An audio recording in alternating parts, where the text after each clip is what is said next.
আসসালামু আলাইকুম রহমতুল্লাহি বারকাতুহু। আশা করি তোমরা সবাই ভালো আছো, সুস্থ আছো। আজকে আমরা এনভায়রনমেন্টাল কেমিস্ট্রি বা পরিবেশ রসায়নের সর্বপ্রথম যে টপিক্সটা আছে বায়ুমণ্ডলের উপাদান এবং এর পরিস্থিতি সম্পর্কে জানব। বায়ুমণ্ডল কি? পৃথিবীর চারপাশে অদৃশ্য যে গ্যাসের আবরণ, যা আমরা খালি চোখে দেখতে পাই না, তা প্রায় 500 কিলোমিটার পর্যন্ত বিস্তৃত থাকে এবং এই অদৃশ্য যে গ্যাসের আবরণ সেটাকে আমরা বলি অ্যাটমসফিয়ার। এবং এটি 500 কিলোমিটার পর্যন্ত প্রায় বিস্তৃত থাকে, তবে কোনো কোনো রাইটারদের অভিমত বা গবেষণা অনুযায়ী 1600 কিলোমিটার পর্যন্ত বায়ুমণ্ডল বিস্তৃত থাকে। তো প্রথমে আমরা বায়ুমণ্ডলের গ্যাসীয় উপাদানের সংযুক্তি সম্পর্কে জানব। বায়ুমণ্ডলে প্রতিটি উপাদান সমান পরিমাণে থাকে না। বায়ুমণ্ডলে ধূলিকণা, জলীয় বাষ্প কিংবা গ্যাসের যে উপাদানের সংযুক্তি থাকে তার মধ্যে সবচেয়ে বেশি পরিমাণে থাকে নাইট্রোজেন গ্যাস। নাইট্রোজেন গ্যাস থাকে প্রায় 78.09%। এরপরে আমাদের অতি প্রয়োজনীয়, আমরা যে অক্সিজেন ছাড়া বাঁচতে পারি না, সেই অক্সিজেনের পরিমাণ থাকে 20.944%। এখন খেয়াল করে দেখো, যদি আমাদের বায়ুমণ্ডলে অক্সিজেনের এত পরিমাণ না থাকতো তাহলে সেক্ষেত্রে আমাদের অবস্থা কি হতো। এরপরে নাইট্রোজেনের এবং অক্সিজেনের পরে যে উপাদানটা সবচেয়ে বেশি থাকে সেটা হচ্ছে পানি বা জলীয় বাষ্পের পরিমাণ 0.1 থেকে 5%। যদি বায়ুমণ্ডলের এর পরে আমরা উপাদানগুলোর কথা চিন্তা করি, এই তিনটে উপাদানকে বলা হয় মুখ্য উপাদান বা প্রাইমারি এলিমেন্ট অফ অ্যাটমসফিয়ার। এরপরে আসে আর্গন গ্যাস এবং কার্বন ডাইঅক্সাইড গ্যাস। আর্গনের পরিমাণ থাকে প্রায় 0.934% এবং কার্বন ডাইঅক্সাইডের পরিমাণ 0.04%। এছাড়া আমাদের বায়ুমণ্ডলে বিভিন্ন নিষ্ক্রিয় গ্যাস যেমন হিলিয়াম, নিয়ন আর তোমার হচ্ছে মিথেন, এই দুটো থাকে নিষ্ক্রিয় গ্যাস হিসেবে। এছাড়া methane, nitrous oxide, carbon monoxide, ozone, O3, এরপর হচ্ছে তোমার হাইড্রোজেন সালফাইড, অ্যামোনিয়া এবং সালফার ডাইঅক্সাইড গ্যাসীয় উপাদান হিসেবে থাকে। এবং বায়ুমণ্ডলের যে গ্যাসীয় যে একটা মিশ্রণ বা সংযুক্তি, এই বায়ুমণ্ডলটা প্রায় এই গ্যাসীয় সংযুক্তিটা কত কিলোমিটারের মধ্যে কত পার্সেন্ট থাকে। আমরা যদি এটাকে একটা পৃথিবীর চিন্তা করি, পৃথিবীর প্রায় 5.5 কিলোমিটারের মধ্যে এই 50% গ্যাসীয় উপাদান থাকে। আর আমরা যদি বলি 75% প্রায় গ্যাসীয় উপাদান থাকে 11 কিলোমিটারের মধ্যে, 99% গ্যাসীয় উপাদান থাকে 30 কিলোমিটারের মধ্যে। এই তথ্যগুলো মনে রাখবো, এমসিকিউর জন্য কাজে লাগবে। এছাড়া বায়ুমণ্ডলের যে চাপের কথা যদি বলি, ভূপৃষ্ঠে বা সমুদ্রপৃষ্ঠে এই চাপের পরিমাণ ধরা হয় 1 ATM। এটিএমের অনেকগুলো শাখা ঐক্যকে প্রকাশ করা যায়।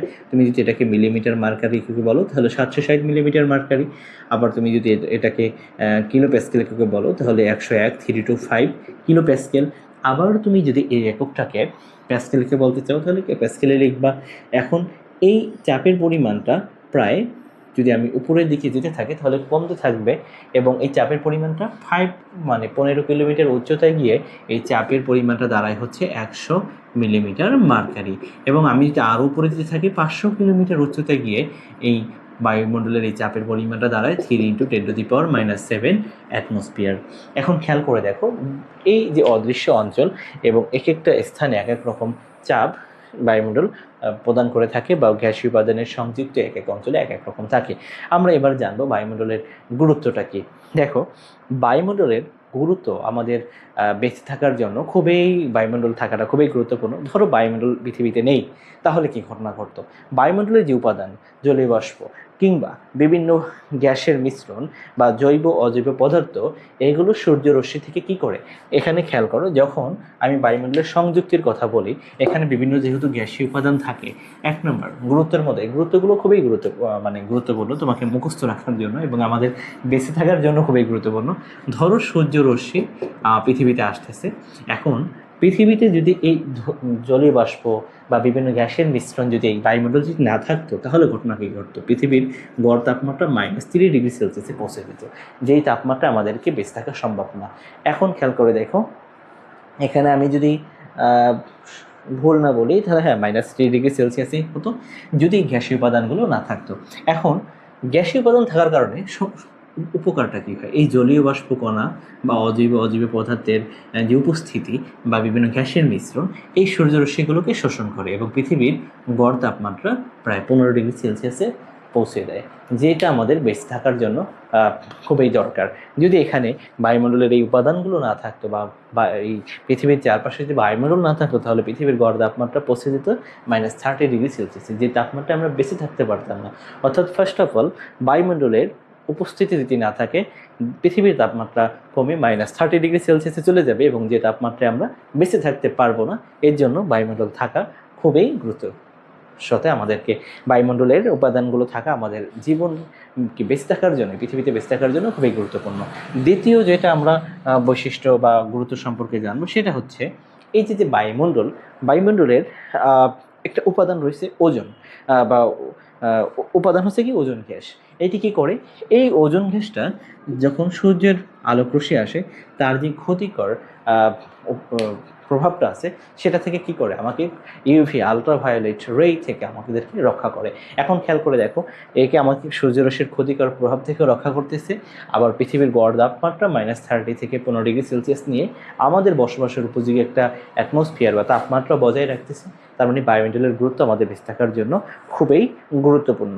এরপরে আমরা যদি চিন্তা করি বায়ুমণ্ডলের যে উপাদান কার্বন ডাইঅক্সাইড এবং জলীয় বাষ্প, এখানে আমাদের কি আছে, পৃথিবীতে থাকে ধরো গাছ, এই গাছ কি করে, এর পাতায় সালোক সংশ্লেষণ ঘটে। সালোক সংশ্লেষণ প্রক্রিয়া কি ঘটে, কার্বন ডাইঅক্সাইড এবং পানি মিলিত হয়ে 6 মোল কার্বন ডাইঅক্সাইড, 6 মোল পানি, C6H12O6 এবং হচ্ছে অক্সিজেন গ্যাস, অর্থাৎ এখানে খাদ্য তৈরি করে এবং অক্সিজেন গ্যাস তৈরি করে। এখন বায়ুমণ্ডলে যদি কার্বন ডাইঅক্সাইড এবং জলীয় বাষ্প না থাকতো তাহলে উদ্ভিদ তো আর এই শর্করা বা কার্বোহাইড্রেট তৈরি করতে পারতো না এবং অক্সিজেন গ্যাসও বায়ুমণ্ডলে আসতো না।